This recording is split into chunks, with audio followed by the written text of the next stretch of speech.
என் மனசுல இப்ப என்ன தோணுதுன்னா, இப்படியே பேசாம உங்க முகத்தையே பார்த்து கொண்டிருக்க வேண்டும் என்ற ஆசை எனக்கு வந்திருக்கு. உங்கள் முகத்தில் தெரியக்கூடிய எழுச்சி, மலர்ச்சி, மகிழ்ச்சி, இதை பார்க்கிற போது அந்த உணர்வோடு நான் உங்கள் முன்னால் நின்று கொண்டிருக்கிறேன்.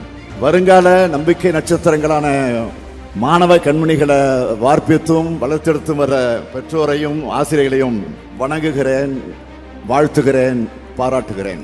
அம்மா, அப்பா, ஆசிரியர், தெய்வம்னு சொல்லுவாங்க. கல்வி எனும் முதன்மை பொருளை கற்பிக்கும் அன்னை, தந்தை, ஆசிரியர் கூடியிருக்கக்கூடிய மாநாடு இது. நீங்க மொத்தமா கூடியிருக்கிறது இதுவரை தமிழ்நாடு பார்க்காத காட்சி. ஒட்டுமொத்த நாடும் பார்த்து அதிசயிக்கிற காட்சி. இதுதான் தமிழ்நாடு. இதுதான் நம்ம மாநில கல்வி திட்டத்துடைய சிறப்பு. தமிழ்நாடு அரசு செய்யறது எல்லாமே சாதனைகள் தான். அதுல கல்வித்துறையில உலகத்தரத்திலான சாதனைகளை செஞ்சுட்டு இருக்கோம். அந்த வரிசையில இதுவும் சாதனை மாநாடா அமைஞ்சிருக்கு. பெற்றோர், ஆசிரியர்கள், மாணவர்கள்னு 3 தரப்புகளுக்குமான கருத்துக்களை வழங்குகிற மாநாடு இது. இதுல ஆசிரியரும் இல்ல, நான் ஆசிரியரும் இல்ல, மாணவனும் இல்ல.